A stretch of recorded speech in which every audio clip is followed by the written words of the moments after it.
大家好，我係獨立記者 Chris， 歡迎大家返嚟我嘅 channel。如果大家有跟開我嘅 page， 都會見到呢2-3個禮拜喺英國嘅中國間諜案炒到非常之熱烈，有好多唔同嘅消息，發生咗好多嘢，越搞越大。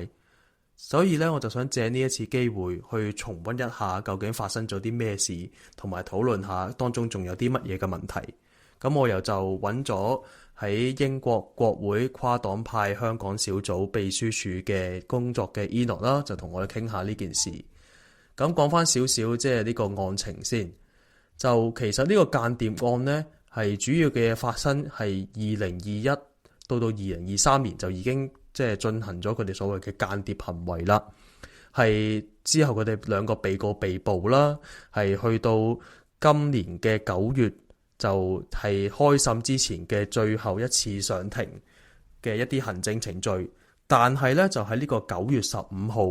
負責檢控呢一個案件嘅皇家檢控處 CPS 啦，我哋咁樣叫佢就突然間就話：我哋證據不足，就唔再告落去啦。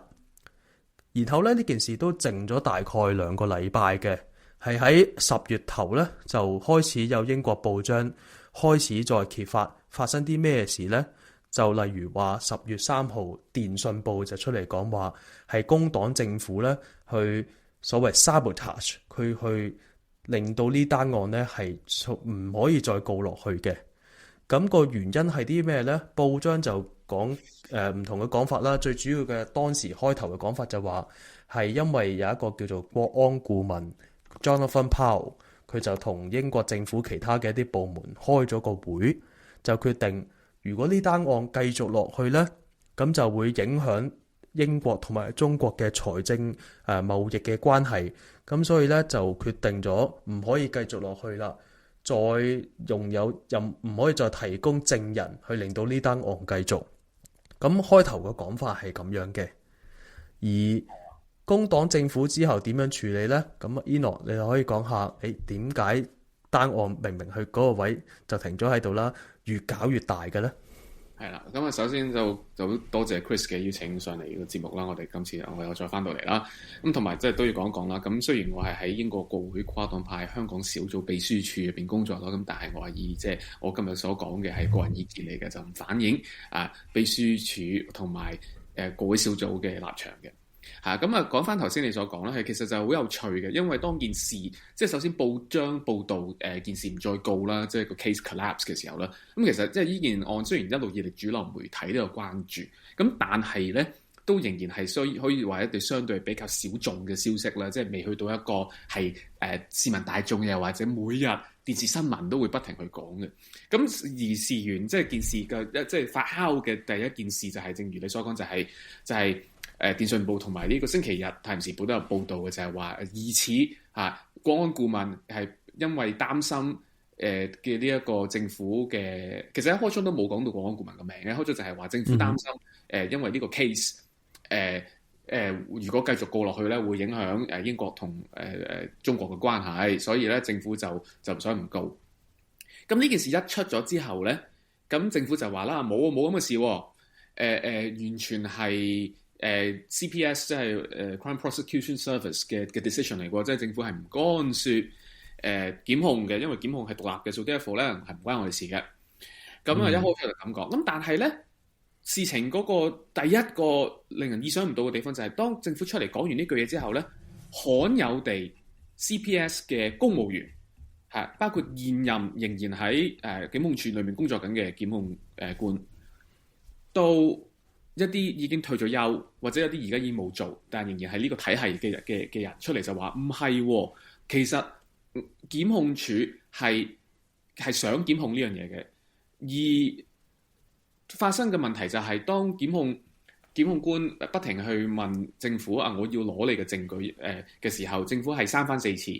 超過3個禮拜都冇回覆檢控處嘅要求，正就係因為 lack of evidence， 所以咧佢哋 unfortunately 咧就唔夠證據去繼續告呢單案。咁呢個就係慢慢發酵嘅事件啦。咁 Chris 我諗你都記得啦。咁於是開始真係當入咗公眾嘅眼簾就係話原來政府唔俾證據嘅時候啦，咁政府又出翻嚟講就話唔係，我哋係有俾證據喎。咁但係咧嚟到呢個時候咧，就越嚟越多報紙咧就有爆料啦。係啦，咁跟住咧又有一個新嘅角色我哋要介紹啦，就係副國安顧問，即係國安顧問嘅次一級啦。咁佢就叫做 Matthew Collins 或者 Matt Collins 啦。工黨政府咧就話佢咧就自把自為，自己就決定晒咧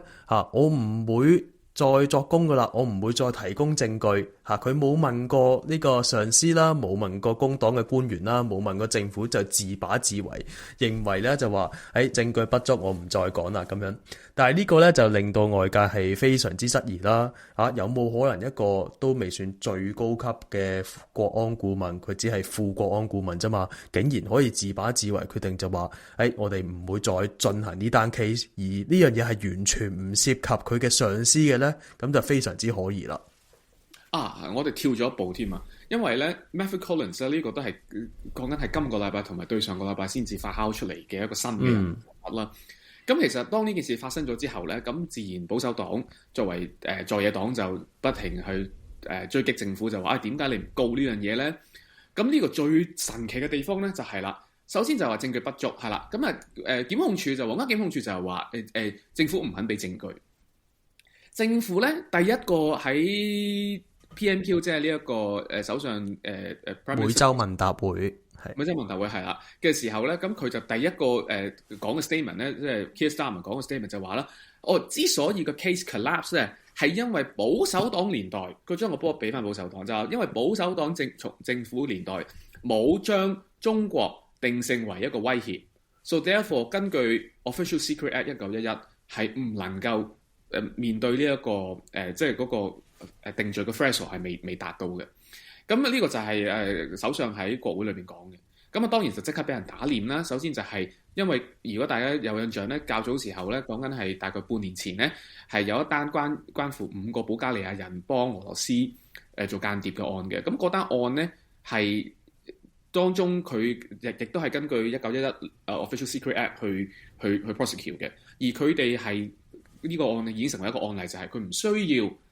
係要將。就首先就唔需要係一個 enemy 啦，即係打緊仗係唔需要有呢個 definition 啦。第二就係咧，只要證實到咧，佢係有一個 endanger 呢個我英國國家嘅 national security 咧，呢一個 element 咧喺度已經可以 prove 到佢作為係一個敵對或者係一個 threat 啦，一個勢力啦。所以咧就開始有好多傳媒人啦，政界人就會話喂唔係喎，首先本身係雖然佢Official Secret Act。要定罪嗰個 threshold 係高過後嚟新嘅 National Security Act， 但係 that being said 已經有案例係證實係可以，只要證明到佢係有對國家嘅安全係有威脅咧，就已經可以定到罪㗎啦。咁所以咧就質疑咧，究竟首相你喺度話因為上屆政府冇話到中國係 threats 咧，而 collapse 咧係算呢個講法係站不住腳嘅。咁其實呢樣嘢我都認同嘅，即係一來係好荒謬啦，我個人嘅觀點。二來就係本屆政府亦都冇將中國列為 threat 嘅。咁如果我就當呢單案係而家先去 prosecute 嘅話，咁其實因為而家政府都冇話中國係一個 threat， 冇明確講到明中國係一個威脅，咁係咪代表如果呢單案係而家發生，我哋又係唔用新嘅法案，係用1911年嘅法案去告嘅話，係咪都告唔入呢？咁成件事就顯得政府嘅解釋係唔合理啦。咁最近期發展咧，亦都同呢樣嘢係有關嘅。咁因應公眾同埋即係議會啊記者嘅壓力咧，工黨政府就決定將副國安顧問Matthew Collins， 佢就呢一個案件，佢本來係會喺案件上面作供噶嘛，佢就有3份嘅證供係交咗俾即係控方啦咁樣。其中一份呢，就係第一份呢，就係2023年嘅12月，佢已經寫好咗噶啦。咁就好直接嘅啫，就只係講翻呢單案嘅案情，去講話兩位被告佢點樣幫中國做嘢，佢哋究竟交咗啲咩資訊，最尾點樣可能係去咗時任嘅北京市委書記，依家係中央政治局常委嘅蔡奇啦。咁呢啲咁樣嘅資訊去證明呢兩個人佢哋明知佢哋做緊嘅係間諜行為，都繼續做落去。咁呢個就好直接啦。咁但係其他嘅2份證供咧就好有趣啦。呢個亦都係傳媒依家最關注嘅重點之一，就係話呢個 Matthew Collins 副國安顧問，佢喺今年嘅2月同埋7月又再補充一啲資料啦。但係除咗喺講一啲話即係中國對於英國嘅國家安全威脅，例如係網絡攻擊之外咧，佢又好特別去補充咗一啲係工黨現時嘅呢一個對中政策啦，例如講話係啦，第二嘅第三都 statement 都有嘅。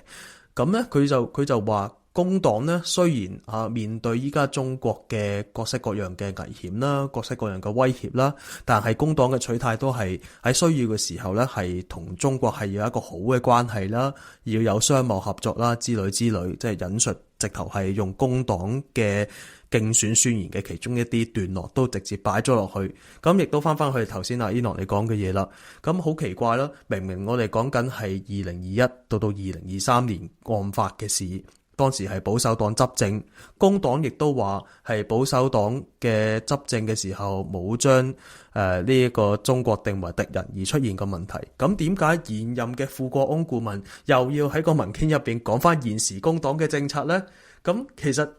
責任喺邊個度呢？你有冇一啲好清晰嘅答案？究竟邊個令到呢單案係會衰咗嘅呢？如果我有嘅話咧，我諗我哋就應該可能係 BBC 講緊呢樣嘢啦。其實幾有趣嘅，因為如果你第一份即係呢啲 statement 已經公開咗啦，大家可以喺政府嘅網站度揾到啦。咁我諗 Chris 你都可以將呢3份 statement 擺喺個description 嗰度啦。好有趣嘅第二份 statement 咧，其實佢講到嘅，佢話我 quote 啦 ，China is an authoritarian state with different values to the UK.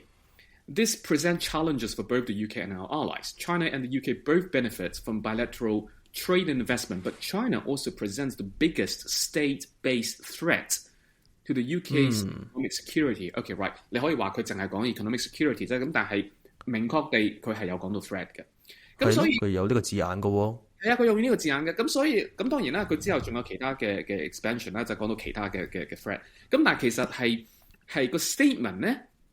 係有講到有 threats 嘅，而呢個係 interesting 嘅係第二份 statement。咁 as such 就變咗首相第一次話因為上屆政府唔肯定義呢個中國係 threats 咧，咁呢樣嘢就開始講唔過啦。因為 OK 第二就係原來副國安顧問嘅 statement 係有嘅喎。咁如果係嘅話，咁點解係唔得咧？咁係啦，咁係有一樣咧。另外你亦都今日即係最近最新嘅發展就係呢個禮拜嘅星期三啦，即係呢一個10月15號，咁就係呢一個 PMQ 啦。咁嗱呢啲 statement 就星期四呢一個16號公佈嘅。16號之所以要公佈，就因為首相就喺個國會度豪言就話，我係會公佈呢啲嘢嘅，因為事態好嚴重。咁但係佢同時間佢亦都話，把斬釘截鐵向國會喺下議院度同咁多個議員講就話，Matthew Collins 作為副國安顧問係冇同過 Jonathan Powell， 亦都冇同過唐寧街10號嘅人係討論過呢個案，又或者佢俾唔俾 statement 係冇討論過嘅。嗱，呢樣嘢就令人好神奇啦。首先就係一個唔係最高級官員，就似一個咁嚴重嘅案件，點可能唔同佢嘅 head 即係正國安顧問去討論呢？第二，點解一個咁嚴重嘅案件當中係牽涉到國安嘅問題，而國安嘅呢一個即係 National Security Council 嗰個status 或者佢個 structure 其實佢係同 Cabinet Office 同埋 Number 10係 fully integrated 嘅，即係同一個即係佢係分開，但係佢係 closely work with each other。咁點可能有一個咁嚴重嘅問題係 not being discussed？ 呢個就係一個好有趣。咁所以今日即係保守黨魁Kemi Badenoch 都斬釘截鐵問政府，就係問首相係咪冇？咁首相好 confident 話冇。咁呢樣嘢咧就好有趣啦，因為如果最後證實咗係有嘅話咧，咁首相就會俾人哋 accuse 咧係誤導國會。咁誤導國會咧係一個好嚴重嘅瀆職行為。咁有咩後果㗎？如果有人被證明係誤導國會，誤導國會咁呢個就通常可能就會去到有一個即係不信任動議啦。咁當然啦。去到不信任動議咁咧 given 而家工黨所擁有嘅超大嘅 majority 咧，咁都唔可能係對佢造成威脅嘅。咁但係如果真係被證實，或者有好多議員甚至議長都認為首相係誤導國會咧，咁會對首相造成一個極大嘅政治壓力啦。咁黨內會唔會可能要醞釀換人選啊？呢個就當然係呢個就係另外一個問題。咁但係對上一趟首相被嚴重地指控誤導國會咧，就係 Boris Johnson 喺 Brexit 年代嘅同埋呢一個 Covid 年代發生嘅事。咁因為呢樣其實係一個好嚴重嘅指控，因為呢樣嘢係你因為首相如果唔到，即係國會係由600幾個國會議員組成嘅下議院咯。咁佢裏面其呢個就係即係英國嘅國體，就係反映住每一個議員代表住一個constituency 一個選區。個選區裏邊就有個選民。咁其實佢就係你呢個選區選民入邊嘅民意嘅代表。佢就係喺國會入邊，佢就係去 represent 你。而你誤導議員，即係你誤導選民，即係你誤導國民。咁呢樣嘢其實係唔可以接受。咁當然啦，我哋都知道即係政治實際上有好多即係唔係非黑即白嘅一啲操作啦。咁但係當要即係首相係咁有信心去到國會同大家講話，副國安顧問出唔出席證供即係佢講咩證供或者佢出嚟講啲咩係冇同過佢嘅上司同埋唐寧街10號其他官員討論過。我覺得呢樣嘢用一個常理去諗係好難講得過嘅。真係我夠膽作一啲豪言，佢真係話冇乜可能。你上頭有一個上司就係國安顧問啦，佢係一個好有經驗啊，無論你中唔中意佢立場都好，佢由即係40幾年前已經係一個喺外交部做香港事務嘅官員啦。到依家佢係一個多年嘅公務員轉任國安顧問啦，而國安顧問亦都同即係由工黨首相去委任噶嘛，即係首相嘅旨意，我就選擇呢個人作為我嘅國安顧問去考慮同埋執行佢嘅國安政策，先至再去到俾副國安顧問去做一啲嘢。咁有冇可能作為喺呢個即係 food chain第3位甚至再低啲嘅人，竟然完全可以唔使問即係上頭嘅意見，而令到一個即係全英國依家都矚目嘅中國間諜案失敗呢，就真係非常之唔可能咯。咁我哋有張圖片啦，就講緊話，亦都有即係其他嘅一啲角色我哋亦都可以講少少嘅，例如話呢個亦都牽涉到財政部、外交部，佢哋好關心同中國嘅關係啦、貿易。佢呢個係佢哋嘅 concern 啦，但係內政部咧就其實似乎係想繼續將呢單案告落去啦，即係佢哋認為既然有安全威脅，我哋就要處理呢啲嘢啦，所以呢個亦都有財政部、外交部同埋內政部嘅互相嘅可以話係鬥爭或者佢嘅相互嘅壓力啦。大家不停好似呢個圖咁樣啦，大家就不停指大家啦，就不停就話係你嘅錯，我錯，你嘅錯，你嘅錯，你嘅錯。係啦，咁我哋最後仲有一個角色就係 MI5，即係處理英國內部嘅間諜或者嘅機密事務嘅軍情5處啦。咁軍情5處嘅處長最近亦都好公開咁出嚟話，直接講話中國喺每一日都對英國有威脅。佢呢個係一個 direct quote 嚟嘅，真係咁樣講。佢話我哋啱啱上個禮拜先至去處理咗一個中國嘅威脅佢唔冇講係咩資訊啦。總之就係話呢件事我哋搞掂咗啦，冇問題。但係佢亦都好明顯相應呢單案嚟講，用到呢個字，每日都有威脅，所以佢亦都直接去即係似乎係反駁政府，就話有咩理由你可以話上任政府冇講過威脅，所以就出現呢件事，而呢任政府亦都冇講係威脅，真係咩？咁 MI5 軍情5處嘅角色就喺度話唔係咯，我哋認為中國真係好大威脅，但係依家究竟責任誰屬，之後會點樣呢？ Eno 嗱，其實好有趣嘅。嗱，我哋呢件事呢，我覺得其實真係如果對，因為香港好關心呢件事，呢件事呢，我覺得簡直係一個教科書去展示咗英國國政體系入邊唔同嘅人所扮演嘅角色。咁其實大家都知道，即係英國公務員咧，就其實同香港公務員好似啦，因為香港公務員同英國公務員都係即係同組同源啦，即係同一個系統去發展㗎啦。咁公務員咧，雖然就話係政治中立，咁但係因為政治中立唔代表佢係冇意見啊嘛。咁而英國傳統所表示嘅政治中立嘅意思就係話咧，佢係唔受一般嘅政黨嘅政治決定影響。咁但係喺國家出現重大危機嘅時候咧，佢哋本住佢哋作為國家嘅公僕咧，佢哋係有責任出嚟咧，係要澄清一啲嘢，或者係要糾正政府嘅一啲做錯嘅方式嘅。咁其實喺過去咁多年啦，即係不論係早到去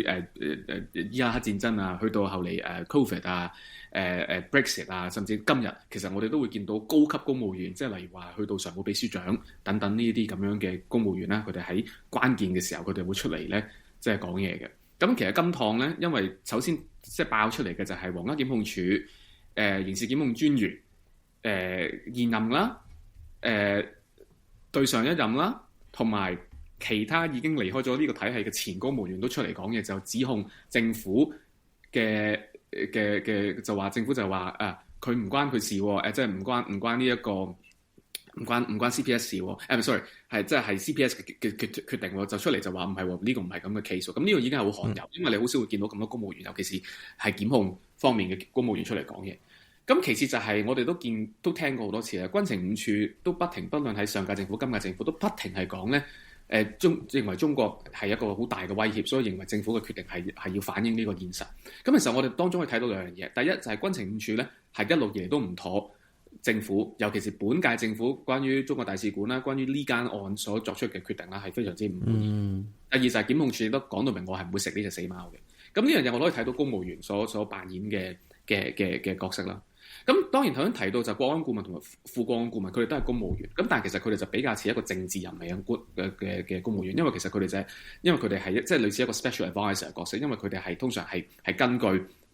首相委任嘅，而佢哋通常係好少咧係會做多過一個政府嘅，即係佢哋唔係一個公務員恆常體系入邊嘅。